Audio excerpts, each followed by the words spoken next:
j'espère que vous allez bien. Alors on se retrouve bien dans les cuves, toujours dans la cuverie. Je suis en train de réaliser ce qu'on appelle l'ensemencement pour la fermentation malolactique. Donc je suis en train de remplir certaines cuves entre elles par le dessus. Donc quand je dis certaines cuves, c'est uniquement le cépage chardonnay.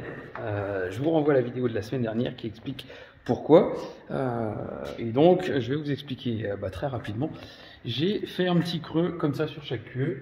Il y a à peu près entre 5 et 6% que j'ai retiré sur chaque cuve. Et je vais les remplir avec ce qu'on appelle un pied de cuve malo. Donc le pied de cuve est ici. Hop, alors on prend un petit peu de recul. Voilà, donc c'est une petite cuve, j'ai calculé mon volume, donc je vais faire les cépages chardonnay.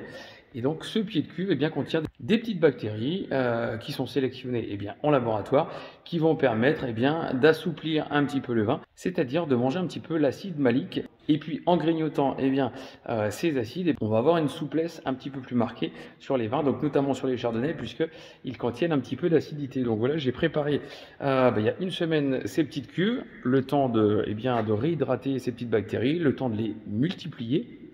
Et là, je suis en train de les mettre sur chaque cuve de chardonnay. Donc ensuite, on va maintenir une certaine température ici dans le local cuverie. Et puis, autour de 18-20 degrés à peu près. Et puis, dans une quinzaine de jours, ces acides maliques seront complètement dégradés. Et donc, on regoutera ça dans une quinzaine de jours. Et oui, effectivement, on goûte souvent. C'est ça qui est sympa dans ce métier. Et à chaque année, il y a des goûts complètement différents. Voilà, c'était le petit travail du matin. N'oubliez pas donc la vidéo de demain matin, on va parler du coteau rouge, pas du coteau rouge de cette année, mais du coteau rouge de l'année dernière, où, souvenez-vous, on en a un petit peu bavé à aller chercher ces peu de grappes qu'on avait. Donc je vous parle de tout ça demain matin vers 9 h sur YouTube. Allez, à demain, salut!